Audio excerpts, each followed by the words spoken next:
let's go over event options, as the engine calls it. There are 4 of them, and they're all useful in their own way. Walking means that the character will use the walking animation on their sprite sheet while they move forward or backward. As you can see here, the top sprite is just scooting along while the bottom is actually stepping forward. The stepping option means the character will use the moving animation while they are not moving. They kind of jog in place like our energized friend here. Direction fix makes it so that even if you interact with the event, it will not turn around to face you. It will stay stuck in the same direction regardless. And finally, through will allow the character to go through obstacles that are normally impassable or other characters that are on the same level as it. Kind of like this character just walking through the box here. Like, follow, and subscribe for more RPG Maker news and tips. So, you want to jump hedges like a Pokemon master. I'm going to show you how.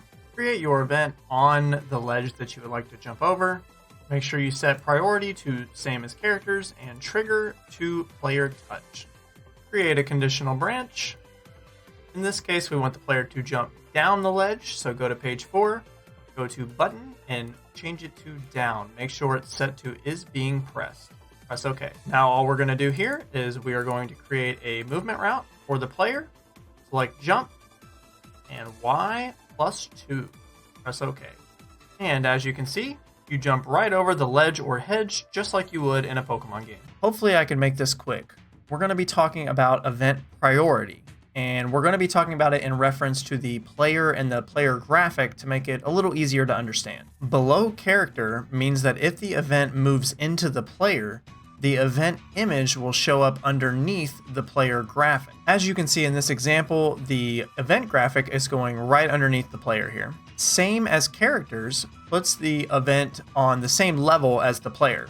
Normally, that means if it collides with the player on this level, it can't pass through it unless certain options are checked. Above character puts the event on, you guessed it, the topmost layer above the player, meaning there's no preventative collision.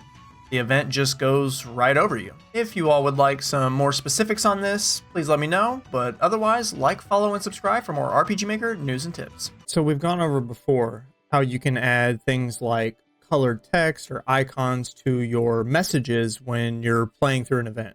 But did you know that you can also apply that to skills and items in the database? As you can see right here, this is pretty standard text for a skill like this. So let's add a little bit of flair to it. All right, let's take our basic text here and we'll change it from performs a powerful attack on an enemy to deals massive damage. Also increases attack. Now what we want to do here is we want to change massive damage's color to red. So we'll do a color command here. And next to increases attack, we want to add an icon. Now, unlike the show text command, you'll not be able to right click and insert color index or icon index. But now when we look at the skill in the game, it looks a lot better. Massive damage is in red and we've got a nice little icon there. If you're new to RPG Maker, you might not be familiar with the X and Y coordinates of the map or in event actions. The top left corner of every map starts at 0x and 0y. You can find the X and Y of any tile by mousing over it while you're in map mode or clicking it in the event mode. The X-axis runs across the map horizontally and the Y-axis runs up and down the map vertically. Now that you know this, when you look at something like the jump command, it's a little easier to figure out where your character would be after the jump. Negative X goes towards the left and positive X goes towards the right, while negative Y goes towards the top and positive Y goes towards the bottom. So in this example, if you wanted to jump down and to the left to this tile, you would set your jump coordinates as -2 for X and +1 for Y. You can also use the X and Y coordinates in other cool and interesting ways that we'll go over in the future.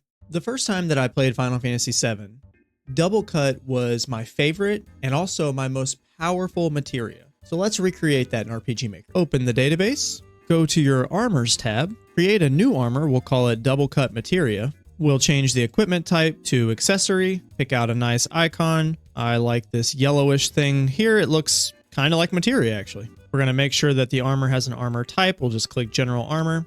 And now you're going to come over to the right, delete this parameter and add a new one. go to the Attack tab and click Attack Times Plus. The number that you put in this field is how many additional times to attack. So if you put in 1, you will attack 2 times. 1 for the initial attack, 1 for the extra attack. If you put in 2, you'll attack 3 times. For this example, we're going to just put in 1. Let's go ahead and equip it to our main character here. And now you'll see when the character attacks, he attacks twice. Show choices allows you to have up to 6 options and will execute the contents of those options when you choose them. What if you want more than 6 options? Then we'll use the jump to label command. Create a label at the top of your choices and call it starting choices. Then for your 6th option, call it something like more choices. Under the more choices branch, create another show choices command with your extra choices, but for the first one, we'll call it previous choices. Under the previous choices branch, choose jump to label and jump to starting choices. Be sure to add the same text for your choice dialog right underneath more choices. Now, as you can see, we can bounce back and forth between our 2 sets of choices. Labels can be used in lots of creative ways for all sorts of things. Enjoy!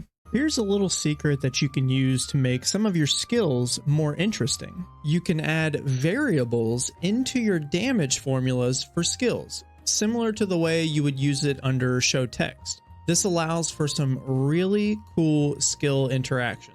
You could have a skill that gets stronger as you use it, like the one I'm testing in the example you're seeing in the background, or a skill that depends on your relationship value that you have tied into a variable.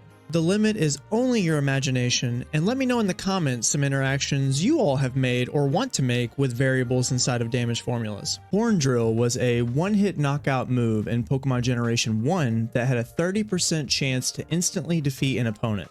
Let's create that in RPG Maker. Create your skill, call it Horn Drill, choose a cool icon, choose your animation. Under Effects, add a state, choose Dead, and change the percentage to 30%. And now you have a skill called Horn Drill that has a 30% chance to instantly defeat an opponent.